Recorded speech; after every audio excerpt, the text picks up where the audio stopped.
Ek hoop julle het julle Bybels hier vanoggend, maar voordat ons in die Bybel kom, het ons verlede week gepraat oor stoele. Daar was 3 stoele hier uitgepak en die eerste stoel, jy kan hom daar opsit. Die eerste stoel het iemand verteenwoordig wat nie saam met Jesus loop nie. Jy kan sien, daai ou is heeltemal in beheer van sy lewe.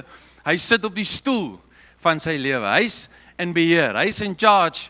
En in sy lewe is daar baie goed wat aangaan. Hy het 'n huis waarna hy kyk en hy het 'n werk om te doen. Hy het 'n gesin om na te kyk. Hy moet sy geldsaake bestuur en dan het hy sport en al die dinge wat in ons lewe is. En daai is iemand waar Jesus nie deel is van die kring van sy lewe en van sy bestaan nie.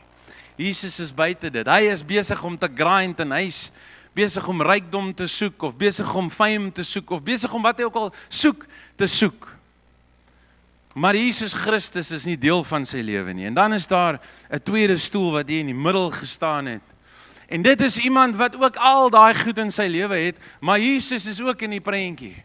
Eers in sy lewe het hy by 'n kerkdiens of by 'n kamp of by iets het hy gesê, Here Jesus, kom en wees deel van my lewe. Maar hy is maar nog steeds in beheer. Hy sit daar op die stoel en hy is besig om die sake en die dinge in sy lewe uit te roep. En hy maak die besluite en hy gaan weeg alles op en gaan besluit wat dink hy of sy is die beste. En hierdie persoon sit daarso en Jesus is deel en hy gaan daar kerk toe en hy's betrokke by die koor, maar Jesus is nie op die stoel nie. Jesus is nie die een wat lei nie. Hy's die een wat lei en God en sy godsdiens word ingetrek op 'n Sondag en dalk eers in die week by 'n groepie of by 'n ding. Maar is gebroke en is een kant. En eintlik maak hy maar al die besluite self. En dan is daar 'n derde stoel. En dit is die stoel waar Jesus Christus die Here is. Waar daai man afgeklim het van die stoel en beheer van sy lewe gegee het aan God. En gesê het, Here, ek is hier om U te volg. En hy het nog steeds al die dinge in sy lewe soos wat elkeen van ons het, maar die verskil is dat hierdie man 'n volger is van God. En dis die stoel waarop die kerk veronderstel is om te wees, gekniel voor sy troon. Dis hoe ons lewe, my en jou lewe, is veronderstel om te lyk soos daai derde sirkel. As u dit nie gehoor het nie, gaan kyk asseblief verlede week se diens op YouTube. Dit bring baie konteks vir dit waarop ek nie vanoggend gaan stil staan nie. So, ek hoop u het die Bybel by u. My Bybel lê hier onder op die stoel, Johannes 12. Ons gaan 'n bietjie lees in Johannes 12 vers 20. Is julle nog hierso? OK, ek is bly ek het julle nie toegespreek in die eerste oomblik nie. Johannes 12, ons gaan hom nie op die bord hê nie. Lees hom daar in jou eie Bybel. As jy nie jou Bybel saamgebring het, jy ruk jou foon uit. Google het sommer as jy nie 'n app of 'n ding het nie, maar Johannes 12 vers 20. My Bybel op bladsy 1008. Jesus is besig om te praat, vers 20, the fruitful grain of wheat. Now there were certain Greeks among those who came up to worship at the feast. En die rede hoekom ek hierdie lees, ek gaan dit lees, dan gaan ek oor iets praat en dan ewe skielik gaan dit wat hier staan begin sin maak. So hierdie is om 'n platform te lê, om te kan praat oor die suurdeeg van die Fariseërs en die Sadduseërs. Now there were certain Greeks among those who came up to worship at the feast. So Jesus, dis net voor die kruisiging. Jesus het opgegaan Jerusalem toe. Then they came to Philip, who was from Bethsaida in Galilee, and asked him, saying, Sir, we wish to see Jesus. Philip came and told Andrew, and in turn Andrew and Philip told Jesus. But Jesus answered them, saying, the hour has come that the Son of Man should be glorified. Sien in hierdie tweede stoel, die een in die middel, is nie die plek waar Jesus verheerlik word nie. 'n Lewe waar ek nog steeds die besluite maak en ek nog steeds in beheer is van alles in my lewe, is nie die plek waar Jesus verheerlik word nie. Ons gaan naby uitkom. Vers 24, most assuredly I say to you, unless a grain of wheat falls into the ground and dies, it remains alone. But if it dies, it produces much grain. He who loves his life will lose it, and he who hates his life in this world will keep it for eternal life. If anyone serves me, let him follow me. And where I am, there my servant will also be. If anyone serves me, him my Father will honor. Kom ek lees gou weer daai. If anyone serves me, let him follow me. And where I am, there my servant will also be. Nou hoor wat sê Jesus, wat God is. Hoor wat sê hy. If anyone serves me, him my Father will honor. As iemand my dien, hom of haar sal my Vader eer. Now my soul is troubled, and what shall I say? Father, save me from this hour. But for this purpose I came to this hour. Father, glorify your name. Jesus is net op die plek waar hy hierdie verskriklike aanslag op sy lewe moet hanteer. Nie net al die pyn en al die lyding wat hy weet gaan kom nie, maar elke seer en elke siekte en elke straf, alles van daai, die gewig van dit, moet hy op homself neem. En dan sê Jesus, ek is bang vir dit. Ek moet hierdie ding face wat voor my lê, en ek weet dis God se wil, maar ek is bang vir dit. Nou wat sal ek bid? Sal ek vra, Here, vat dit weg van my af? Dan sê hy, maar verseker, vir hierdie uur het ek gekom. Dis die rede hoekom ek hier is. Then a voice came from heaven, saying, I have both glorified it and will glorify it again. Therefore the people who stood by and heard it said that it had thundered. Others said, an angel had spoken to him. Jesus answered and said, this voice did not come because of me, but for your sake. Jesus weet klaar wat sy doel is. Hy het nie nodig gehad om hy stem te hoor nie, want hy weet klaar wat God wil hê hy moet doen. Hy sê, hierdie stem het vir julle gekom. Maar party sê, dit donder weer, en party sê, dit was 'n engel wat met Jesus gepraat het.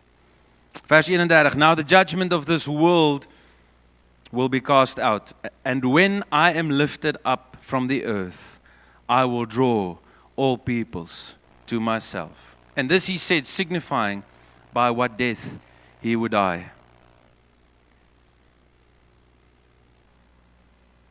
Vers 37.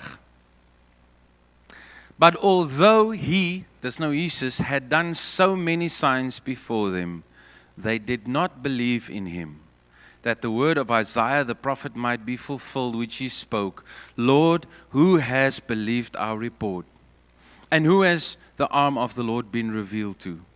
Therefore, they could not believe, because Isaiah said again, he has blinded their eyes and hardened their hearts, lest they should see with their eyes, lest they should understand with their hearts and turn, so that I should heal them. These things Isaiah said when he saw his glory and spoke of him. Incredible, Jesaja, wat die heerlikheid van Christus gesien het. Vers 42, ons is amper klaar. Is julle nog hierso? Vers 42, nevertheless, even among the rulers, many believed in him, because of the Pharisees. Luister mooi. Nevertheless, even among the rulers, die fancy mense, die high society, die who's who in the zoo, daai ouens het geglo in Jesus. But because of the Pharisees, as gevolg van die Fariseërs, they did not confess him, lest they should be put out of the church, out of the synagogue. Die familiekerk, waar jy en almal gaan. Ek glo hier in die stilte in Jesus, maar as gevolg van al die Fariseërs, gaan ek maar eerder nie bold wees en dit verklaar nie.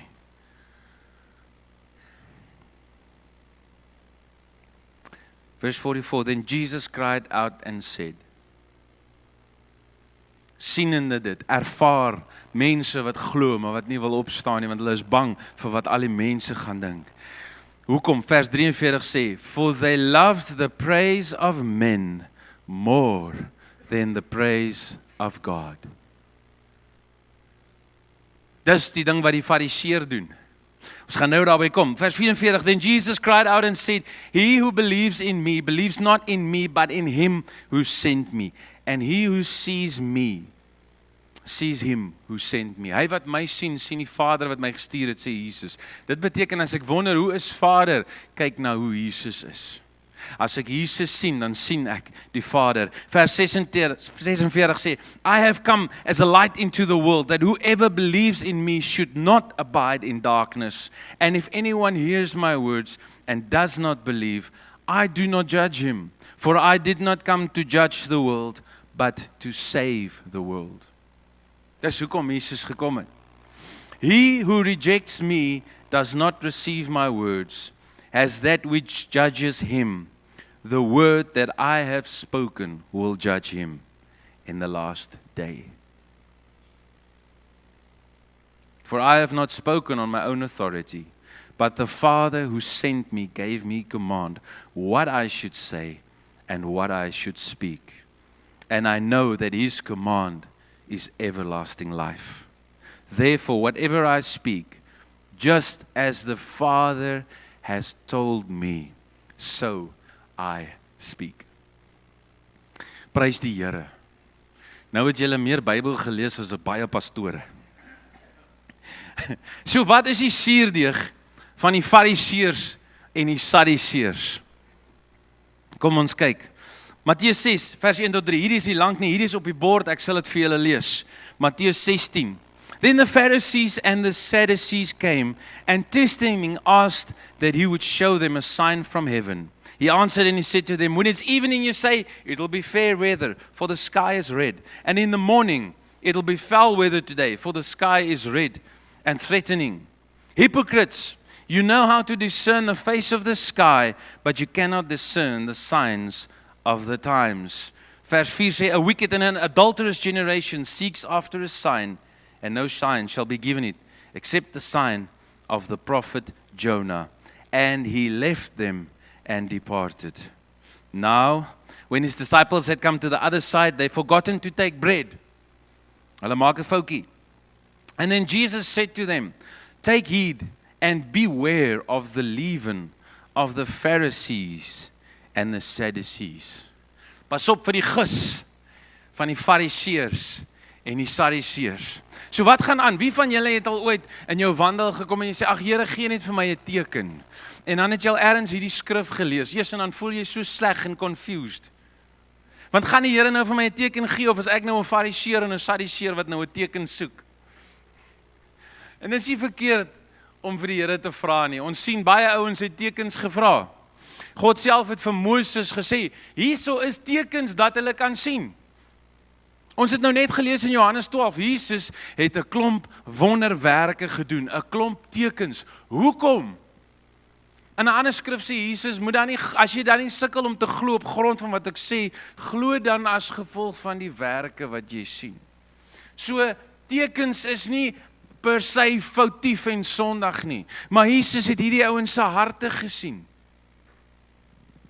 Hy het die motivering agter die teken gesien. Hulle het vir hom gesê, nou prove it. Bewys dan nou.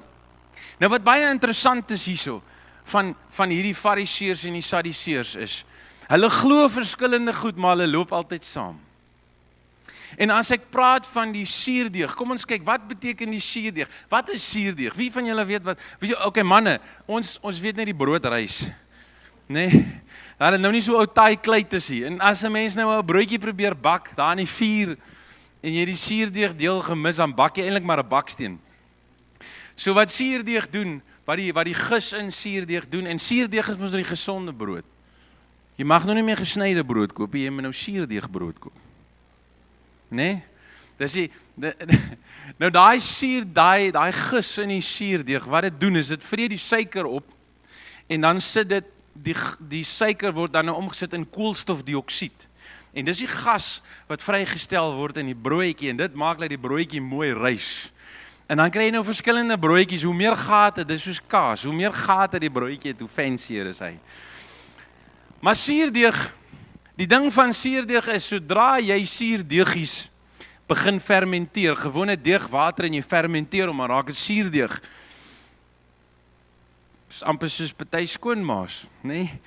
Maar as jy hom in 'n bietjie deeg gooi, wat gebeur is, daai suurdeegreaksie werk deur al die deeg in daai bak. As jy hom genoeg tyd gee, dan beïnvloed daai klein bietjie gis, yeast, daai klein bietjie, beginne werk deur daai hele bollingdeeg. Paulus sê ook in Korintiërs, dan sê hy, pas op vir 'n klein bietjie suurdeeg, want a little bit of leaven leavens the whole lump. Hy maak die hele bol deeg gesuur. En hy vloei stadig. Nou wat is hierdie suurdeeg? So bly julle vra, kom ons lees verder. Vers 11 en 12, Matteus 16 sê, maar nou beklei hierdie disippels onder mekaar en hulle sê, hey man Paulus, jy moes die brood Paulus, ek is vanoggend in mekaar met Paulus en Petrus. Nee, nou sê Andreas sê daar vir Petrus, jy die brood gebring. Jy sê nee man, dis Judas se job. Nee, en so skuif elkeen die job aan, want Jesus het nou gespraat oor, julle moet pas op vir die suurdeeg van die Fariseërs en die Sadduseërs.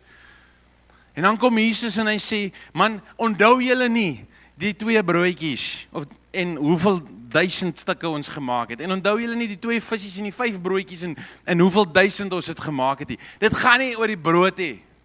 Hy sê dan vers 11, how is it that you do not understand that I did not speak to you concerning bread, but to beware of the leaven of the Pharisees and the Sadducees? Then they understood that he did not tell them to be aware of the leaven of bread, but of the doctrine of the Pharisees and the Sadducees.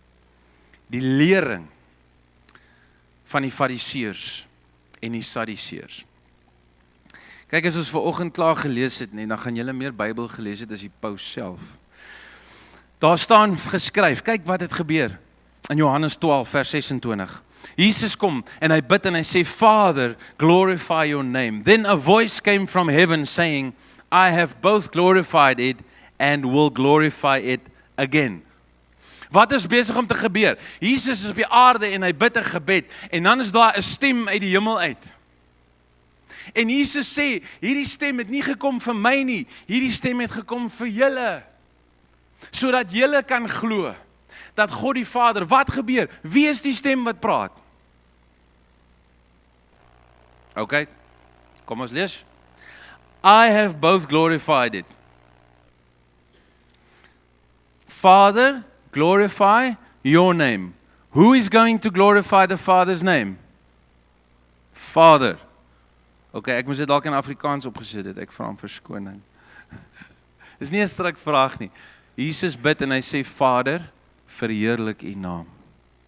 Dan kom daar 'n stem uit die hemel uit en die stem sê, ek het dit verheerlik en ek sal dit weer verheerlik. Wie is besig om te praat? Vader. Dis Vader God wat besig is om uit die hemel uit te praat. Met wie het Jesus gepraat? Het Jesus met 'n engel gepraat? Het hy gesê, laat hy engel u stem verheerlik? Nee, hy het met Vader God gepraat. Hy het gesê, Abba, verheerlik u naam. En toe kom daar 'n stem uit die hemel uit.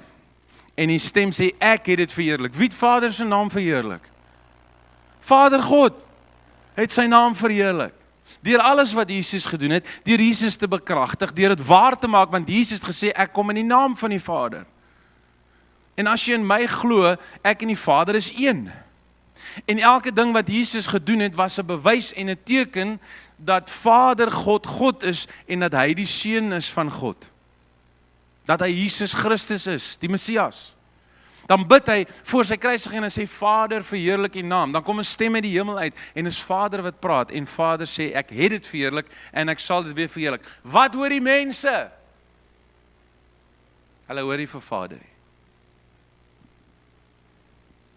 Jy sien die saad, die lering van die Sadduseërs en die Fariseërs is so ingeweef in hierdie ouens se wandel met God, dat hulle nie eers kan hoor wanneer God self uit die hemel uit praat nie.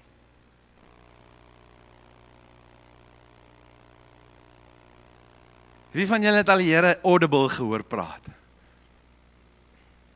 Awesome, nogal 'n klomp van ons. Hier kom God en hy praat uit die, en almal hoor 'n stem of iets. Maar daar's twee verskillende goed. Die een groep mense, therefore the people who stood by and heard it said, it had thundered. Dit was donderweer. Hulle het net donderweer gehoor. Wat het die ander ouens gehoor? An angel has spoken to him. Dit is die saad en die lering en die mentaliteit van die Fariseërs en die Sadduseërs. Die Sadduseërs is die ouens wat ons baie in die universiteite vind. Hulle het baie van hulle het sulke lettertjies voor hulle name. DR, PROF. En daar's niks fout om 'n letter voor jou naam te hê nie. Prys die Here, jy het ontsettend hard gewerk daarvoor. Maar baie van daai ouens glo dat niks het ontplof en tada, hier is ons nou. En hulle glo nie daar is 'n opstanding uit die dood nie. Die Sadduseërs het nie geglo dat daar lewe is na hierdie lewe nie. Klink dit bekend? Dan het jy die Fariseërs gekry. Hierdie ouens was die kerkleiers. Nou, die Sadduseërs, hier's dit snaaks genoeg, die Sadduseërs was ook kerkleiers, of kom ons sê leiers van die sinagoge. Hulle was almal deel van die Joodse raad, nee, die Jewish Council. Dis die ouens wat die politieke besluite gemaak het, wat regeer het. Dit was die regters en die regstelsels.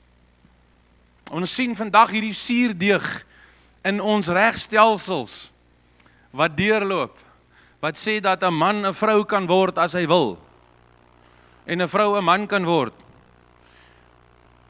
Dis dieselfde suurdeeg, dieselfde lering, dieselfde mentaliteit, wat daai skewe vals narratief druk vandag.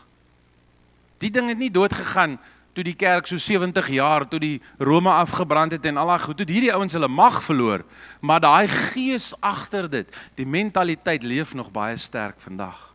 Die saad van die Fariseërs en die Sadduseërs. So, die Sadduseërs is ouens wat sê, alles is natuurlik. Dis die ouens in die eerste sirkel. Dis die ouens wat sê, man, niks is geestelik nie, alles kan verklaar word. Alhoewel ons net sê ons het 'n teorie, ons dink, ons wonder.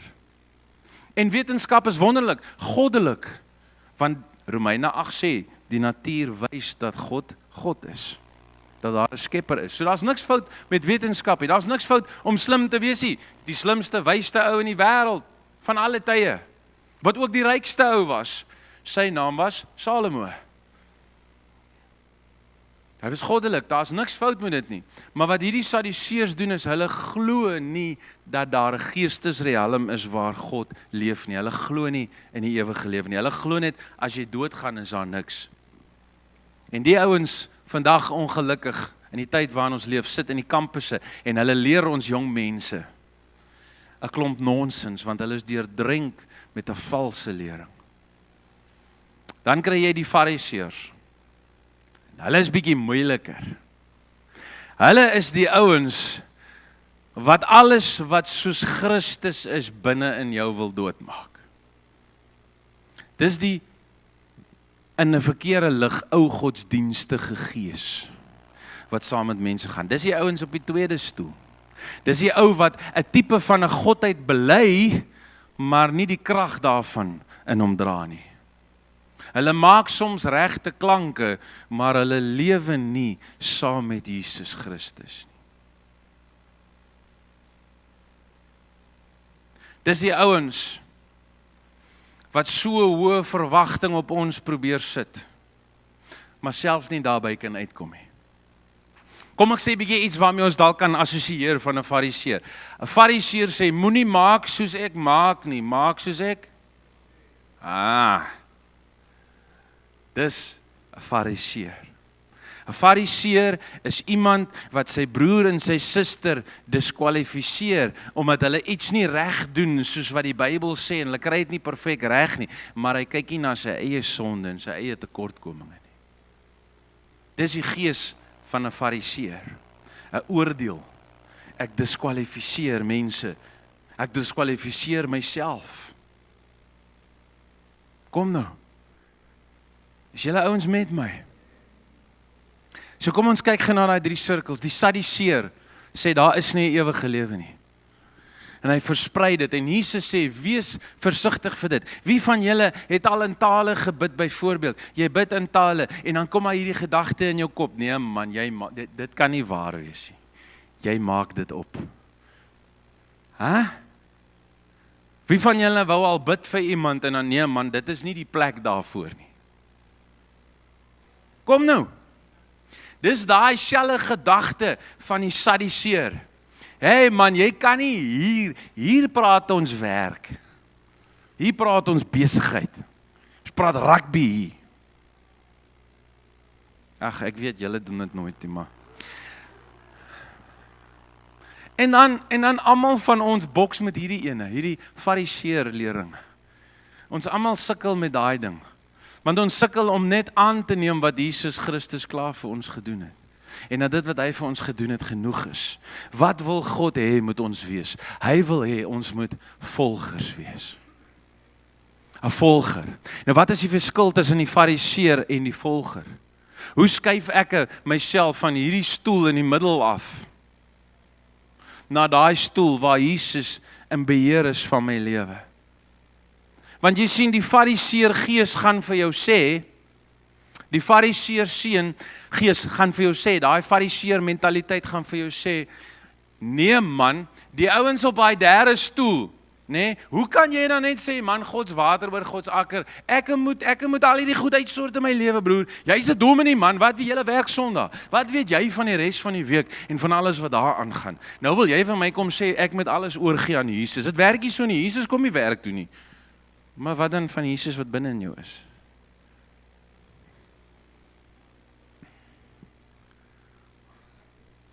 Los jou man hier op 'n Sondag en dan gaan jy maandag, dan kry jy hom weer Sondag hier. Jy sien, Jesus sê nee, as jy my volger is, ek gaan voor jou uit. Van daar waar die ouens wat my volg, daar waar ek is, daar gaan hulle ook. Die Fariseer ding wil die hele tyd sê, daai is die dominee en die ou op die YouTube en daai ouens, hulle is goed genoeg om so te lewe, maar jy, ag nee man, lees maar net jou Bybel en bid elke dag in. Wanneer praat die Fariseer gees met ons? Wanneer ons vir mekaar vra, hey man, hoe gaan dit met jou verhouding met die Here? En jy sê, man, ek is seker nie daar waar ek moet wees nie. Nou, waar moet jy wees? Jy sal nooit daar kom nie. Want God is binne in jou, die koninkryk van God is binne in jou. Dis die Fariseer wat vir jou probeer sê, nee, eendag as ek nou daar is, dan kan ek. Wat sê die woord van God? Vandag, as jy sy stem hoor, moenie jou hart verhard nie. God is in vandag. Volgerskap beteken dood eenvoudig, ek volg God. Ek bid en ek sê, Here, ek moet vandag hierdie werk gaan doen. Here, lei my. Here, wys my. En ek gaan doen nog steeds die werk. En ek moet nog steeds die EFT, ek moet nog steeds die krag betaal, ek moet nog steeds al daai goed doen. Dit beteken nie as ek hier sit, nou gaan magically net my kragmeter raak vol nie. Beteken nie, nou kan ek net sit en bid nie. Dis ook daai Fariseer gees. Het julle al, party mense is, nee, ek bid net daaroor broer, ek bid net daaroor. Moet jy bid? Absoluut. Bid is jou manier van hoe jy en God met mekaar praat en kommunikeer. Maar Jesus het nie net gesê, bid en is al wat jy hoef te doen nie. Jesus het gesê, as jy weet jou broer het iets teen jou, wat moet jy doen? Gaan maak reg. Dis nie lekker nie. Kom nou. Dis moeilik. Veral as jy reg is en hulle verkeerd is. Maar dis die verskil tussen iemand wat godsdienstig is, want jy sien die Fariseer sê, maar ek is reg, jy's verkeerd. Jy moet kom. Die volger sê, nee, hoe skuif ek? Hoe skuif ek van om 'n fariseer en 'n sadiseer mentaliteit te hê na om 'n volger te raak. Jesus sê dit vir ons in die skrif. Johannes 12 vers 23 tot 25. But Jesus answered, saying, the hour has come that the Son of Man should be glorified. Jy sien, daai stoel waar Jesus se kruis op is en hy in beheer is, daai is die plek waar my hart is. Here, laat alles wat ek doen, U verheerlik.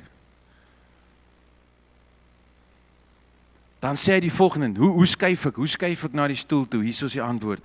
Most assuredly I say to you, unless a grain of wheat falls into the ground and dies, it remains alone. But if it dies, it produces much grain.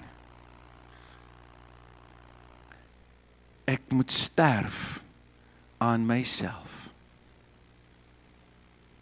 Dis hoe ek oorgaan. Hy raak my fokus. Hy raak die een wat lei. Ek moet nog steeds my budget uitwerk. Maar hoe werk ek dit nou uit? Ek werk dit nou uit 'n plek van volgerskap. Uit 'n plek van, Here, wat moet ek doen? Wat wil U hê? Wat is in U hart? Om nie net te sê, nee, ek gee nooit van iemand niks nie. Maar om elke keer te kom wanneer iemand vra en te sê, Here, moet ek of moet ek nie? Wat wil U hê? Dit kom uit hierdie hart uit van alles wat ek het, Here, behoort aan U. Ek kan niks meer maak nie. Ek kan alles minder maak, maar ek kan niks meer maak nie.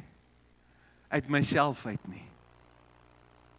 Hierdie is net 'n instelling van my hart. Die derde stoel. Dis 'n gesindheid waarmee ek rondloop. Dit beteken nie, ek kan nou net Gods water oor Gods akker kumbaya, hakuna matata, alles gaan fyn wees nie. Dis nie volgerskap nie, dan is jy maar net weer op die godsdienstige stoel. Dit beteken, ek bid en soek God oor alles in my lewe. En party mense vat dit weer te ver. Want dan aan die ander kant, dan kom my godsdienstige gees weer, nou begin hulle bid, regtig, ek het sulke mense, almal van ons ken sulke mense. Kyk bietjie as jy vir iemand sê, hoe gaan dit met jou? Nee, die Here is op die troon, broer. Ek weet die Here is op die troon, ek praat nie nou met Here nie, ek praat nou met jou. Hoe gaan met jou? Ek is lief vir jou. Ek wil hoor, hoe gaan dit met jou? Ek weet, hoe gaan dit met God? Ons het al vanoggend gepraat. Nee, broer, die Here is op die troon. Ja, ek en my vrou het vanoggend mekaar amper doodgemaak op pad kerk, maar die Here is op die troon. Fariseer gees is daai vals gees, daai gees van hou die blinkkant bo en die stinkkant onder. Of die stinkkant blink, ek weet nie.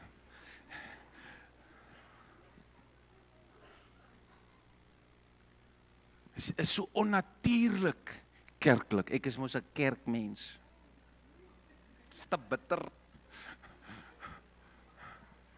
Kom nou, as jy nou skaam voel om te lag, dan moet jy ook vir daai fariseer gees sê, man, los my uit. Volgerskap beteken dood eenvoudig, hy is die baas. Hy is in beheer. Ek volg hom. Ek gooi nie my verantwoordelikhede weg nie. Jy moet nog steeds vir jou vrou sê, my liefie, jy lyk pragtig. Hy gaan dit nie vir jou doen nie. Jy moet dit nog steeds doen. Jy moet nog steeds die skoolfonds gaan betaal en in Pick n Pay of hier is nie Pick n Pay nie, in Spar sakke pak. Ons moet dit doen. Ons moet lewe in hierdie wêreld. Maar my hartsposisie is, terwyl ek besig is om die sak te pak, is ek en God besig. Terwyl ek besig is om die lekkerste wyn te maak, is ek en God besig. Daar gebeur iets by die werk en dan sit nie net wat sê die boek, wat moet ek doen en wat sê die procedures en wat sê die protocols moet ek doen nie. Dit is, Here, wat wil U hê moet ek doen? Dis wanneer ek in daai plek begin leef, waar elke dag en elke oomblik in alles van my lewe, waar ek God deel maak en leier maak van alles, dis waar lewe begin gebeur. En dan begin God vir my goed sê, wat al die boksies begin skud in my lewe. En dis waar die avontuur om God te volg lê. Ek luister Vrydag aand Rian en Vlam se storie oor hoe die Here met hulle gepraat het. Om die crazieste goed aan te vang volgens ons Sadducee mindset. Die Sadduseërs sê vir jou, nee broer, as jy klaar is met skool, moet jy ingenieur word, en as jy klaar ingenieur is, moet jy vir jou werk kry by 'n groot company, dat het met jou kan goed gaan. Dis die wet. Is dit verkeerd? Glad nie. Word wat jy kan word, broer. Maar dit raak verkeerd, as God vir jou iets anders gesê het, en jy gaan doen dit. Dis wanneer dit verkeerd raak. Want Jesus het baie goed gesê, maar dan kom die Sadduseërs en die Fariseërs en hulle sê nee, dit is nie so nie. Dis so erg, daai Fariseërs en die Sadduseërs, as jy 'n bietjie vorentoe lees, ons het nou nie die hele hoofstuk 12 gelees nie, as jy 'n bietjie vorentoe lees, hulle wou sommer vir Lazarus ook doodmaak. Alles wat iets na Jesus ryk, wil hy Fariseër gees doodmaak in jou lewe. Wat gaan die ander boere dink as jy hierdie vroutjie langs die pad optel en na dorp toe vat?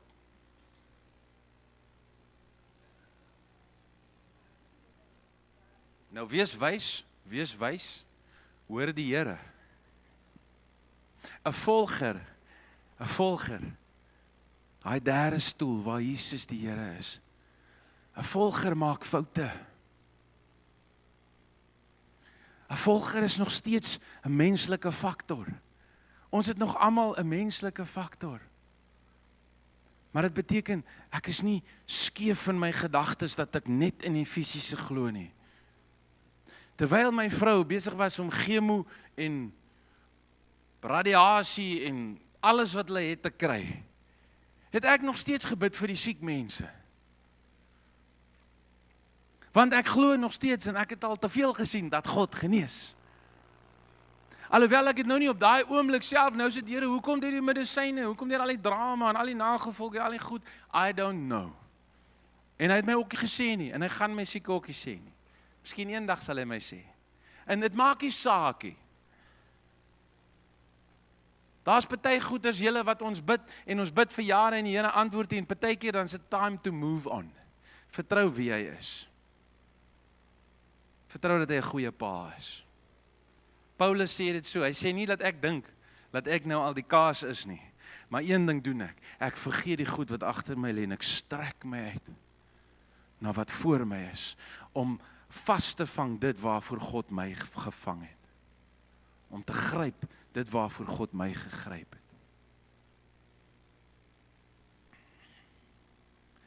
'n Fariseer stel sulke hoë doele vir sy kinders, waarby hy self nooit eers kon uitkom nie.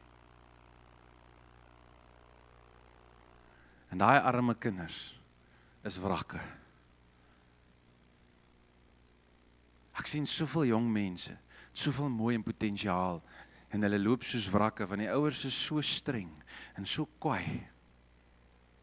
Daar's nou baie stories wat deur my kop gaan, maar ons is laat. En so kwaai en so streng.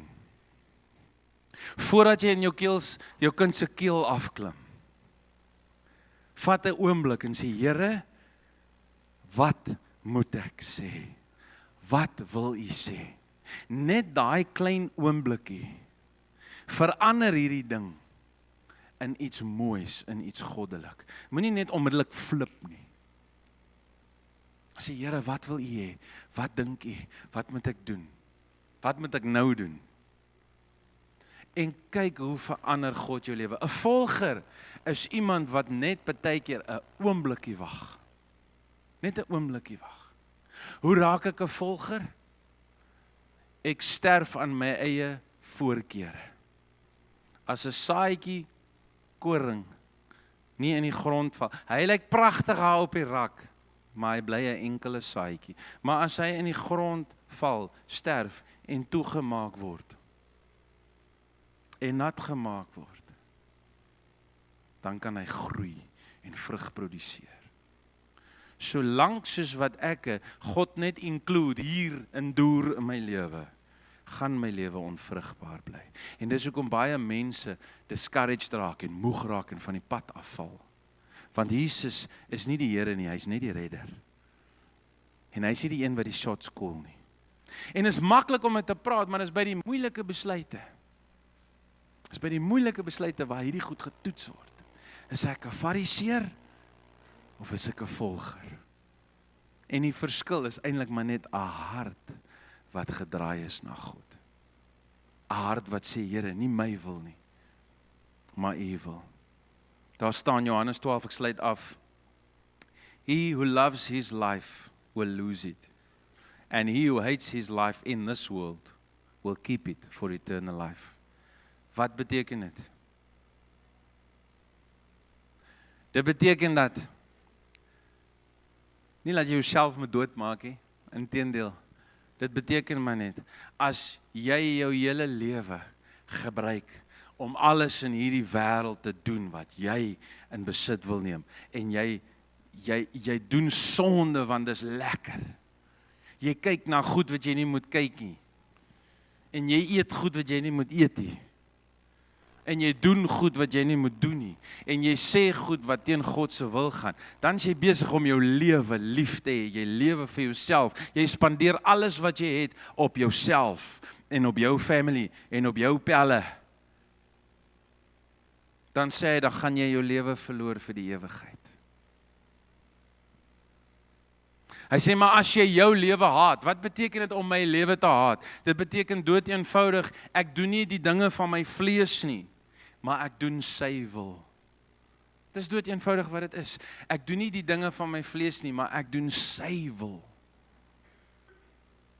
Dan sal ek lewe hê in oorvloed, in die ewige wat kom. Maak dit sin? 'n volger is iemand wat volg. Iemand wat sy lewe neergelê het en gesê, Jesus, ek wil U ken in alles wat ek doen. Here, as U sê spring, dan vra ek. Dis 'n volger. Maak dit sin volgens? Wie van julle kan deur jou lewe kyk en dan sien jy, maggies. Ek sien so 'n bietjie van die Sadduseërs mentaliteit. Weet julle wanneer kom die Sadduseër lekker deur?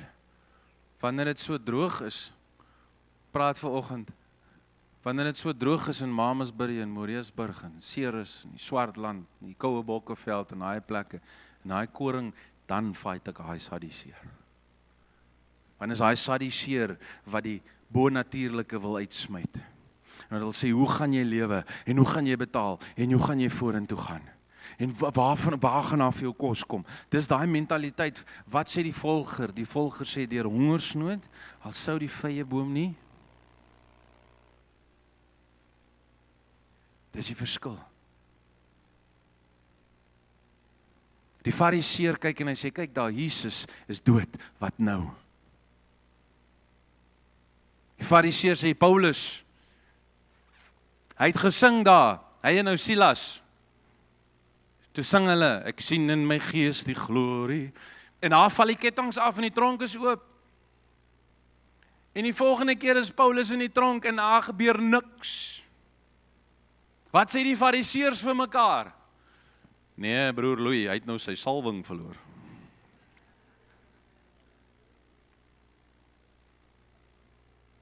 En die Here het hom gelos. Hy het seker ook 'n affair gehad. Hy's mos 'n single ouetjie wat so rond travel, ou Paulus. Hy het seker maar die kat in die donker geknyp. Dis die Fariseer gees. Daai oordeel, daai diskwalifikasie. Hy kan nie sien wat God mee besig is nie. Wat doen Paulus in die tronk? Hy skryf omtrent die hele Nuwe Testament. En sy preke en sy raad en sy dienste wat almal uit die tronk uitkom. Die natuurlike oog, die Fariseer en die Sadduseer sê, "Nee, Paulus is uit die game uit. Hy het seker sonde in sy lewe." Maar Paulus bly getrou, sy hart bly oorgegee. Here, U is God. Dit raak so erg, hy is so navolger dat hy sê, ek weet nie meer of ek wil lewe of doodgaan nie. Want eintlik vir julle part wil ek lewe, maar eintlik is ek op pad hemel toe.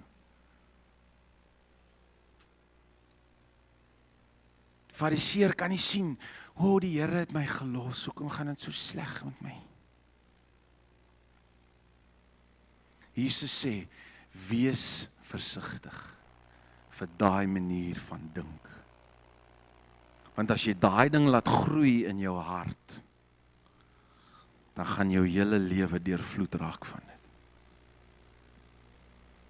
Amen. Kom ons bid saam.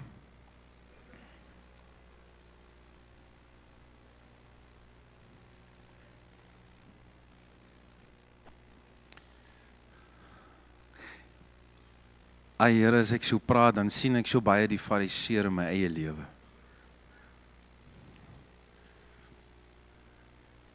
En partykeer dan wil die Sadduseer ook sy kop uitsteek, wat sê, maar waar is God? Here, ek kom bid, dat U 'n werk in elkeen van ons doen, om ons vry te maak van die goed wat vir ons geleer is. Dalk toe ons in ons huise groot geraak het, is daar goed vir ons gesê. Dalk in die kerk het ons goed gehoor, wat maar eintlik net van die fariseërs afgekom het. Ag Heilige Gees, kom wys ons waar daarvan daai suurdeeg in ons lewens is, dat ons dit kan uitroei, en afknip, en wegkry. En Here, dan bid ek ook vir almal wat dalk vanoggend sê, Here, ek wil 'n keuse maak, ek maak 'n keuse in my hart om te sê, Here, nie meer my wil nie, maar U wil. Die kragtigste gebed wat Jesus ooit gebid het op aarde was, nie my wil nie, maar U wil. En Here, ek kom bid vir elkeen vandag wat sê, Here, ek weet nie heeltemal hoe om dit te doen nie, maar ek wil U volg.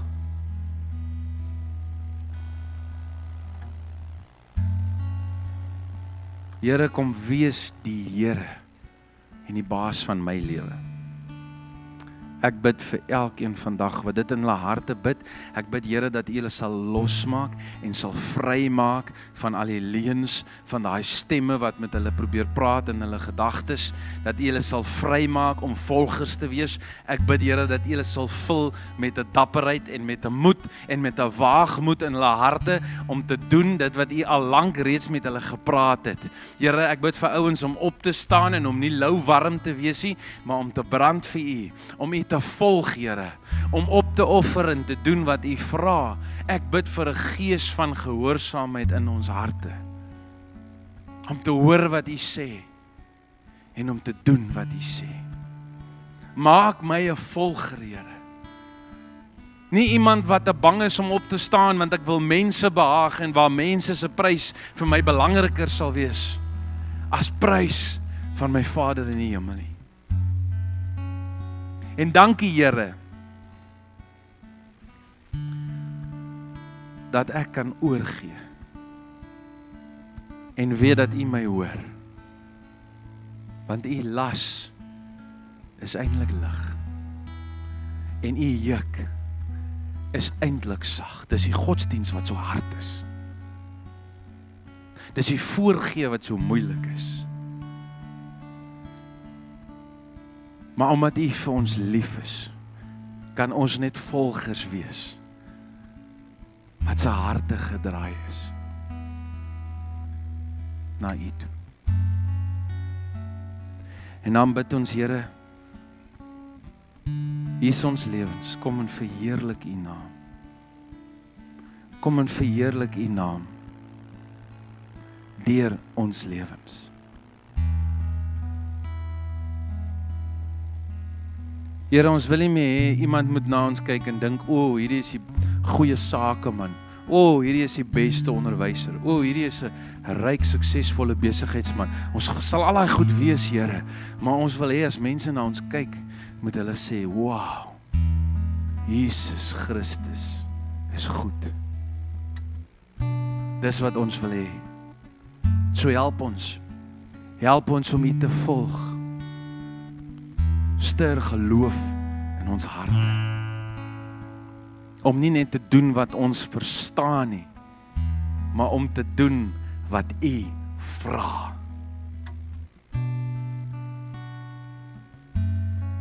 Amen.